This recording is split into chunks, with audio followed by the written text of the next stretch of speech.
Georg Friedrich Hegel nació en Stuttgart en el año 1770. Intelectualmente era aventurero, pero en lo externo respetable, convencional y orgulloso de ello. Ascendió por el árbol académico y alcanzó la rama más alta, la dirección de la Universidad de Berlín. Cuando tenía 70 años murió al año siguiente. Hegel escribió algunos libros muy largos y muy famosos, entre ellos La fenomenología del espíritu, La ciencia de la lógica y Elementos de la filosofía del derecho. Pero, seremos francos, escribió horriblemente. Su obra es confusa y complicada, cuando debería ser clara y directa. Aprovechó una debilidad de la naturaleza humana, fiarse de la prosa grave e incomprensible. Esto ha hecho que la filosofía sea mucho más débil en el mundo de lo que debería. Y ha dificultado que escuchemos las cosas valiosas que Hegel tiene que decirnos, entre las que destaca un pequeño número de lecciones. En primer lugar, una parte importante de nosotros mismos puede encontrarse en la historia. En tiempos de Hegel, una forma europea habitual de mirar al pasado era considerarlo primitivo y sentirse orgulloso de lo mucho que se había avanzado para llegar a la era moderna. Pero en su libro, La fenomenología del espíritu, publicado en 1807, Hegel sostenía que cada época puede considerarse depositaria de un tipo particular de sabiduría. Esto significa que necesitamos retroceder en el tiempo para rescatar cosas que se han perdido. Así, por ejemplo, podríamos necesitar extraer la historia de la antigua Grecia para captar plenamente la idea de lo que puede ser la comunidad, algo que se ha perdido en la era moderna. O en la Edad Media puede enseñarnos, como ninguna otra época, el papel del honor.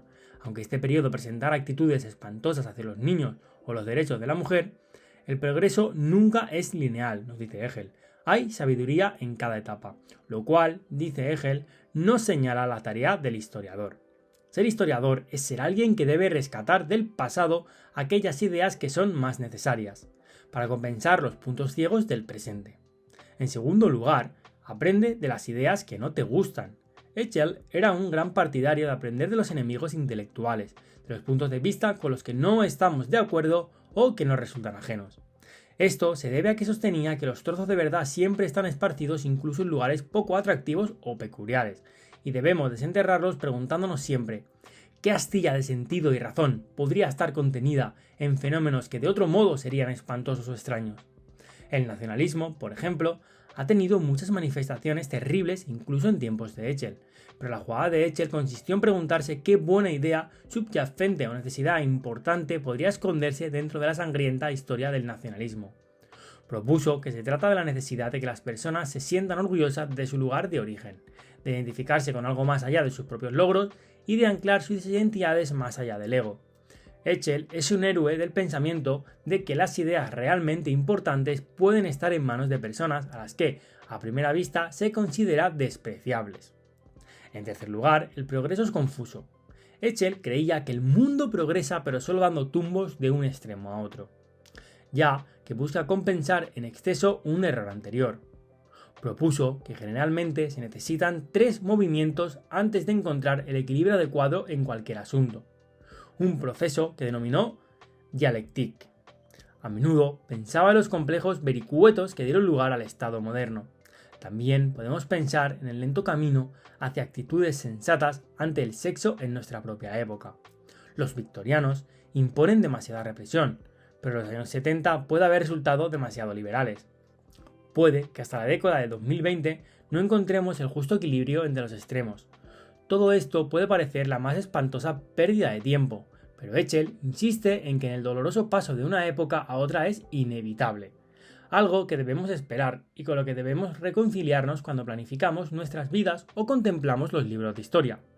Y a veces, en este proceso de pasar de una época a otra, encontramos una nueva solución que consigue sintetizar las buenas cualidades de las soluciones anteriores para hacer algo realmente nuevo, diferente y mejor. 4. El arte tiene una finalidad. Hegel rechazó enérgicamente la idea del arte por el arte. La pintura, la música, la arquitectura, la literatura y el diseño tienen una función importante. Los necesitamos para que las ideas importantes se vuelvan poderosas y útiles en nuestras vidas. El arte es, según la formulación de Hegel, la presentación sensual de las ideas. Por ejemplo, en teoría creemos que el conflicto en Siria es importante. En la práctica, sin embargo, nos desconectamos. En principio, sabemos que deberíamos ser más indulgentes con nuestros compañeros, pero esta convicción abstracta se olvida a la menor provocación. Echel se dio cuenta de que el objetivo del arte no es tanto concebir nuevas y sorprendentes ideas extrañas como tomar los pensamientos buenos, útiles e importantes que ya creemos conocer y hacer que se graben con más imaginación en nuestras mentes. 5. Necesitamos nuevas instituciones. Echel tenía una visión muy positiva de las instituciones y del poder que pueden ejercer. Este es un punto que Echel planteó una y otra vez de diferentes maneras. Para que las ideas sean atractivas y eficaces en el mundo, se necesita mucho más que las ideas. Son simplemente correctas. Para que las grandes verdades sean poderosas en la sociedad, necesitan empleados y edificios y presupuestos y asesoramiento jurídico. Las instituciones permiten la escala de tiempo y poder que los grandes proyectos necesitan para ser eficaces en el mundo.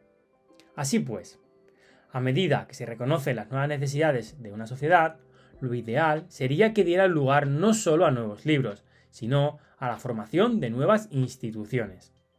Hoy en día podríamos decir que necesitamos nuevas instituciones importantes que se centren en las relaciones, la educación del consumidor, la elección de carrera, la gestión del estado de ánimo y cómo educar a niños menos dañados. Echel nos ayuda a ver en el arte, en las instituciones, en las ideas de nuestros enemigos y en los extraños errores del pasado ideas valiosas a las que inicialmente podríamos resistirnos. Su intuición es que el crecimiento requiere ese choque de ideas divergentes y, por tanto, que sea doloroso y lento. Pero al menos una vez que sabemos que no tenemos que agravar nuestros problemas pensando que son anormales, Echel nos ofrece una visión más precisa y por tanto más manejable de nosotros mismos, de nuestras dificultades y del lugar que ocupamos en la historia.